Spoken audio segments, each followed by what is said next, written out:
Em algum momento, por volta de 3.000 anos atrás, numa região central da floresta amazônica, há uma grande cisão.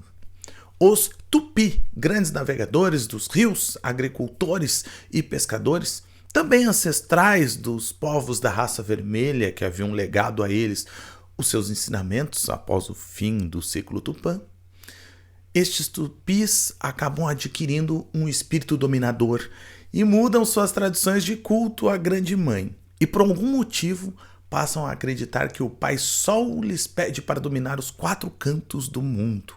Estes antepassados se dividiram entre os filhos do Sol e os filhos da Lua, sendo que os Tupinambás seguiram o caminho guerreiro e expansionista, doutrinando muitos povos que se tornaram Tupi-Guarani e escravizando muitos outros, denominando-os estes de Tapuia.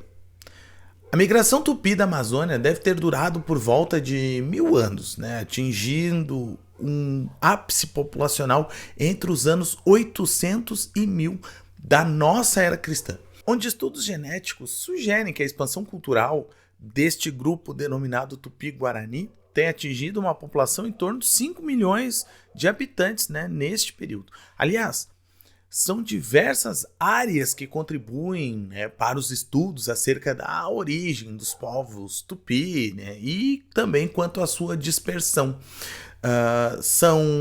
Sejam eles esses conhecimentos linguísticos, etnográficos, arqueológicos, genéticos, de memória cultural, entre tantos outros.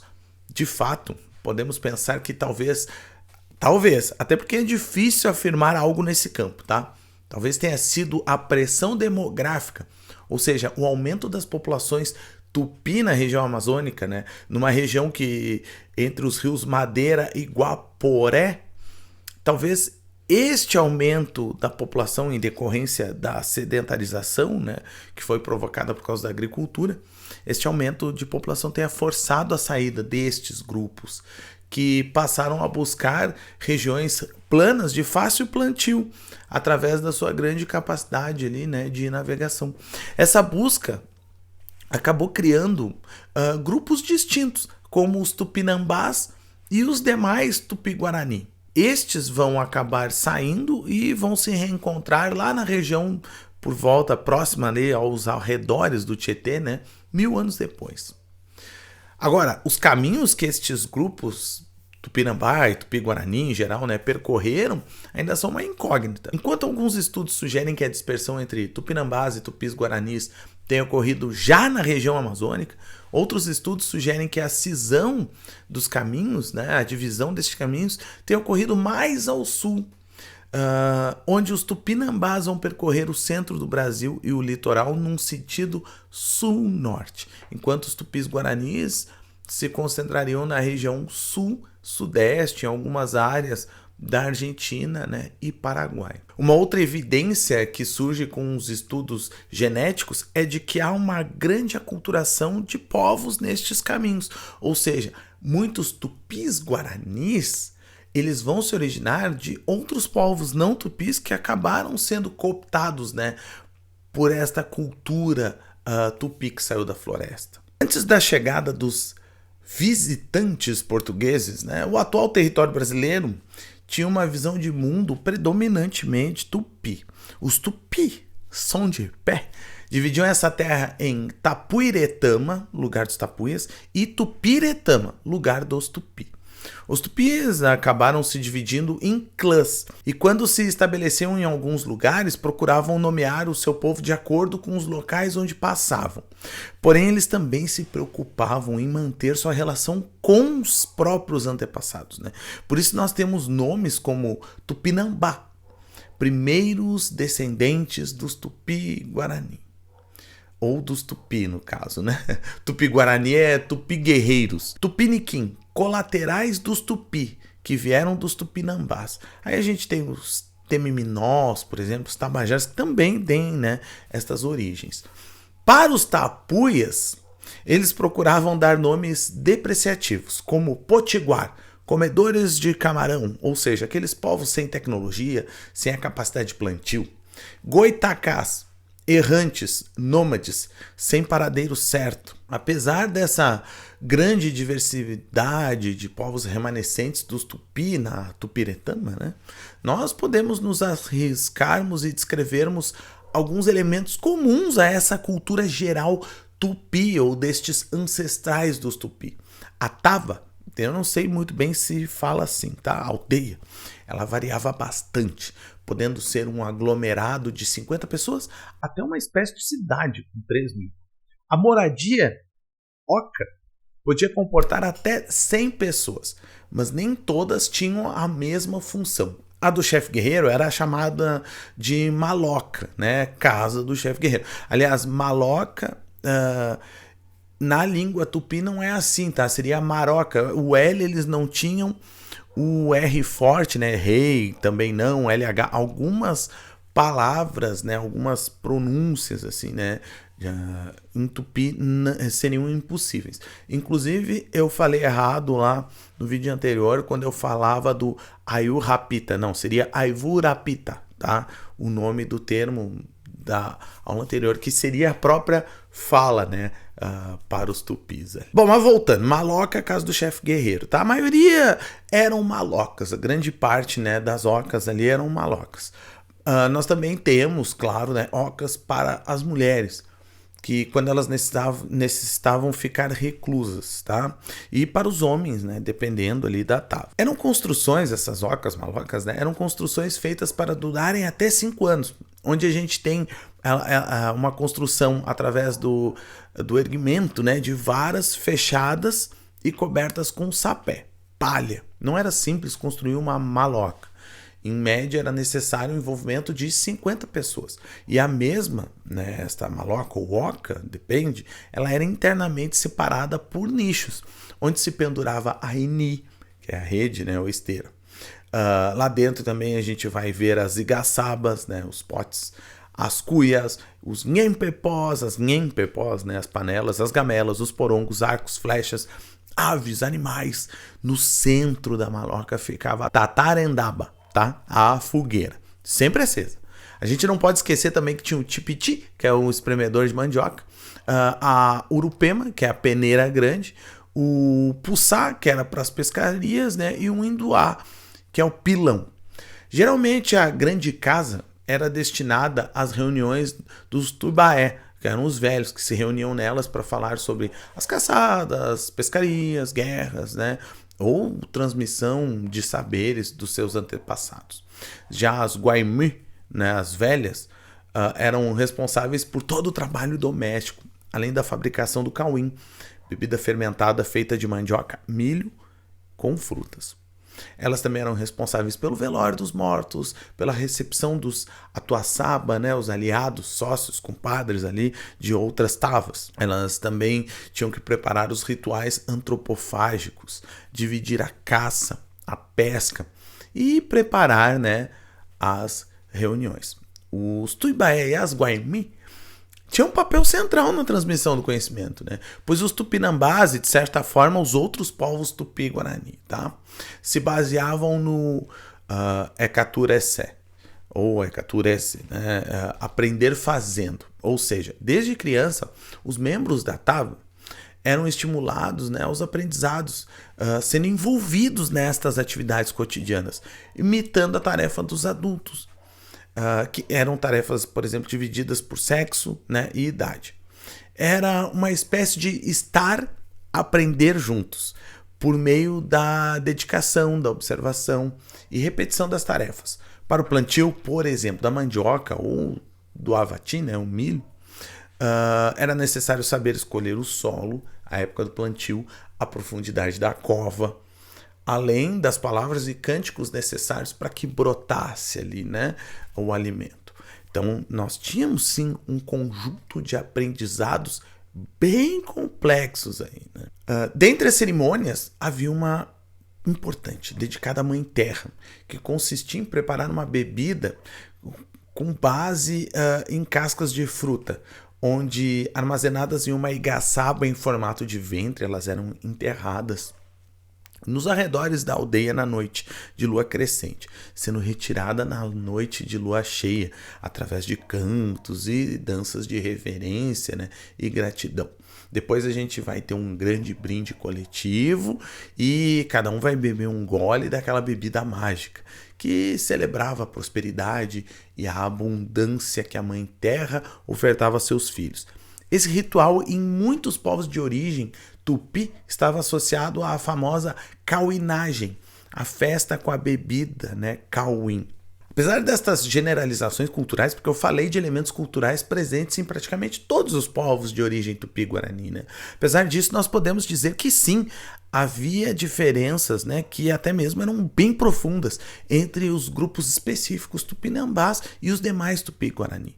Uma delas era em relação aos rituais antropofágicos. Há milênios, de acordo com a memória cultural, né, todos os seres humanos conversavam com os espíritos dos antepassados e não havia necessidade de guerras nem da antropofagia. Mas esses mundos, com o tempo, foram se distanciando. E as relações construídas com os seres da natureza e espíritos continuaram apenas pelo caminho dos sonhos. Porém, alguns humanos conseguiram desenvolver a arte de manter o espírito mais vivo e se tornaram uma espécie de ponte entre estes mundos que estavam tão distantes. Uns quiseram trabalhar com os espíritos a partir da lei da aliança e outros optaram pela lei do controle e do domínio. Estes seres que eu vos falo são os pajés, gente. Os pajés eram uma liderança muito importante neste meio tupinambá. Mas o chefe da guerra, o Tuxauá, lembrando que cacique vem do idioma caribe, né? Por isso não tem relação com o idioma tupi. O Tuxauá também era importante. O chefe da guerra trabalhava na roça, como todos os demais, né? Claro, ele tinha um papel de liderança, principalmente na criação de um grupo de guerreiros eficientes. E tinha também privilégios, né? Como ele poderia ter até 3 esposas, desde que estas fossem irmãs, né? Entre elas ali, não irmãs dele.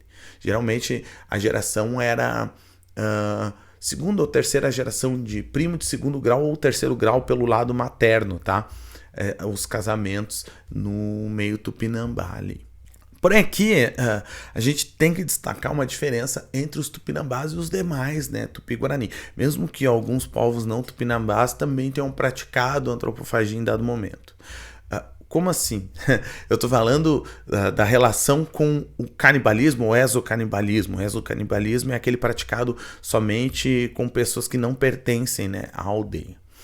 A gente também chama, neste caso, né, de antropofagia, nome dado quando nós nos referimos, né, à prática de comer carne humana realizado através de um ritual cultural, né, e religioso.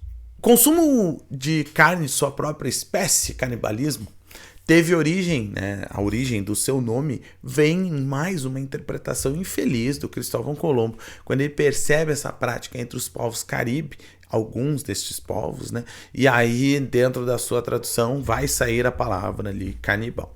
Nesse caso, a expressão mais correta seria antropofagia.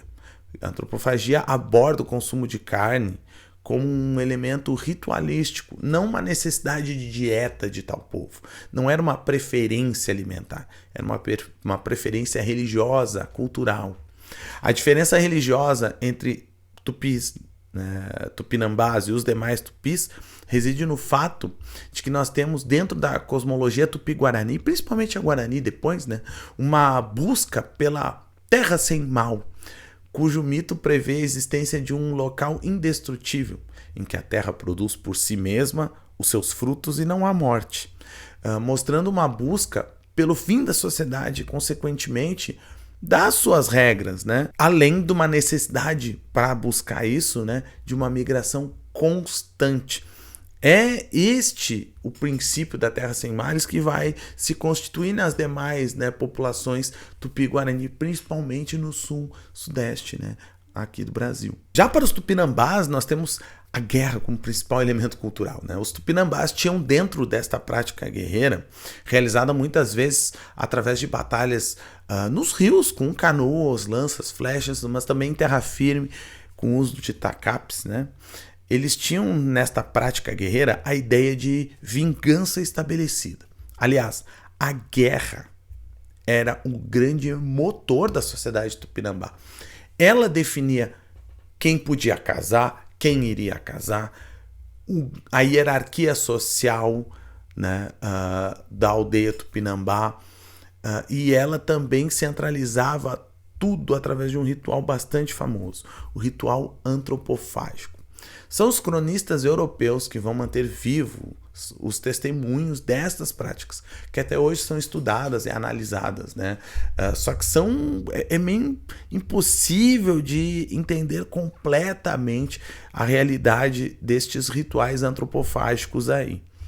A partir de relatos como os de Jean de Lery, ou Lery, que era um francês exilado na França Antártica, né, no atual Rio de Janeiro, a gente tem o olhar de alguém que conviveu amigavelmente com os tupinambás e observou seus elementos culturais, a partir, claro, da sua ótica protestante, né? Ele escreveu parte desses relatos através da sua obra ali, Viagem à Terra Brasil, que ele vai escrever anos mais tarde. Outro observador muito famoso é o Hans Staden, né, que ele escreveu 2 obras, uma a partir das suas observações gerais sobre o Brasil em 1548, e outra como prisioneiro dos tupinambás, né? Nós temos alguns detalhes sobre esse processo presente nos relatos e nas xilogravuras feitas, né, entre os séculos XVI e XVII, ali, a partir das obras do Hans Staden. A captura em guerra por um tupinambá era um elemento crucial na sua sociedade, né? Tanto no aspecto religioso como social.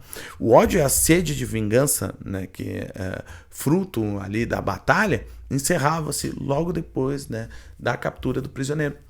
O prisioneiro até, de muitas formas, ele era tratado de forma cordial, ele tinha acesso à alimentação, até mesmo poderiam conceder para eles a oca, né, e as esposas dos falecidos ali, né, principalmente dos membros ali da aldeia em alguns casos. Ele usava um colarzinho, muitas vezes, que avisava, né, o tempo de vida que ainda lhe restava. Sempre mostravam para o prisioneiro: olha, tu vai ser bem tratado, tu está aqui entre nós, mas tu vai morrer. As mulheres eram as responsáveis pela alimentação e o cuidado destes prisioneiros, que esperariam até, né, o seu ritual de passagem, onde eles seriam cozidos, né, e comidos. Aliás, o ritual era organizado pelas mulheres, assim como grande parte das atividades tupinambás, né? Ou seja, na verdade, eram as mulheres quem trabalhava mais, né, nesta sociedade.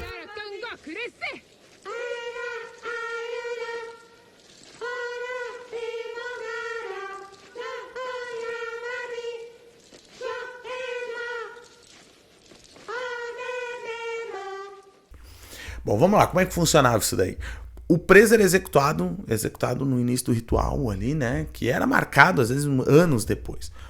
E aí, segundo o relato, né, desses cronistas europeus, muitas vezes o executor vinha e dava uma paulada na cabeça. Ele estava vestido muitas vezes com o assojaba, que é o manto tupinambá, né, que era um manto coberto de penas vermelhas, de guarás, geralmente. Tinha também azuis de ararunas, né. Onde após a execução o cara batia e saía correndo para evitar ser condenado pelos espíritos. Após a execução, o corpo então do prisioneiro era despedaçado e suas partes eram cozidas, sendo comidas pelos membros da aldeia, incluindo as mulheres, né, e as crianças. Os ossos seriam em parte reaproveitados, alguns ossos, né, viravam flautas, outros adereços. O crânio não, o crânio ficava exposto, cravado numa estaca na frente da maloca ou da oca onde vivia o cara que capturou, né? O responsável pela captura daquele prisioneiro ali.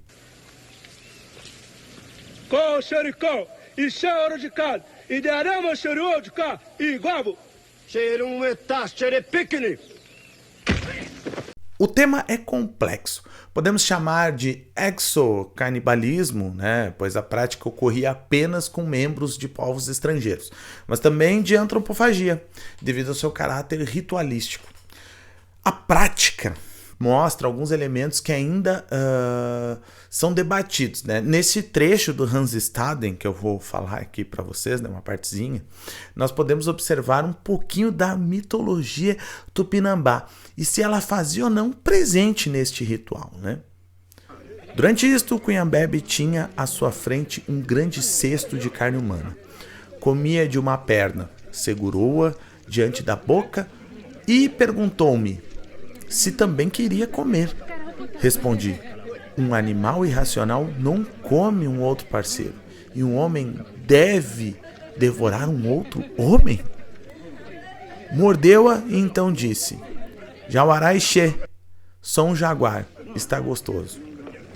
O jaguar era um caçador para os tupinambás, que caçava as mesmas presas dos homens. Inclusive, era ele, né, o jaguar, um animal responsável por tornar o homem também uma caça. E por fazer isso, o jaguar forçava, né, o homem a buscar ser sempre um caçador para afirmar a sua própria humanidade. Os tupinambás acreditavam que os homens tinham vindo dos jaguares. Porém, quando capturavam um jaguar, né, acidentalmente, eles faziam um ritual pedindo perdão e não comiam sua carne, evitando manter um ciclo de vingança, né, com as onças, no caso, tá? Jaguar é onça, eu esqueci de explicar isso. Mas esse ritual antropofágico também tinha um forte apelo religioso. Os tupinambás poderiam estar buscando, ao comer um prisioneiro, não a sua energia guerreira, mas sim a substância daquele parente que este prisioneiro poderia ter comido. Ou seja, comer o capturado era recuperar um antepassado. Por isso, a guerra era necessária, assim como o seu aspecto vingativo, pois ela servia para realizar uma vontade de um espírito antepassado. Daí a necessidade de um amplo, né, ritual. Para o prisioneiro, era algo digno ser devorado, pois ele era reconhecido por ter sido um grande guerreiro e provavelmente por ter devorado os antepassados daquele povo que lhe capturou. E depois de ser comido, ele poderia retornar ao seu povo quando ele fosse vingado. Daí o aspecto tão importante da guerra, da vingança e do canibalismo. Era uma forma de manter o guerreiro imortalizado. Para o homem tupinambá, o estômago do inimigo era o único túmulo digno de um guerreiro. Antes que vocês me perguntem, onde estão as mulheres neste processo? Eu respondo, né? As mulheres eram as mais atarefadas da tava, da aldeia. Não participavam ativamente da guerra, mas podiam ir junto, levando redes e outras necessidades nas campanhas. Porém, quando capturadas, elas eram escravizadas, sendo muitas vezes transformadas em esposas, né, pelo captor. Não há relatos sobre mulheres sendo devoradas, mas certamente elas comiam, né, os prisioneiros junto com os demais da sua aldeia. Quanto ao casamento, a poligamia, né, era essencialmente masculina, dedicada apenas aos guerreiros mais destacados, né? A esposa mais antiga, sim, tinha uma certa liderança também. As mulheres trabalhavam normalmente durante a gravidez. E logo que a criança nascesse, elas já retornavam para o trabalho com seus filhos pendurados nas costas, né, amarrados a panos ali. A sociedade, falando em crianças, ela valorizava mais aos nascidos homens, cujos nomes seriam dados durante os feitos ao longo da sua vida. Para as mulheres, os nomes vinham logo no nascimento. Eram geralmente nomes de pássaros, peixes, frutas, árvores. Estes eram os nomes dados, né, às mulheres.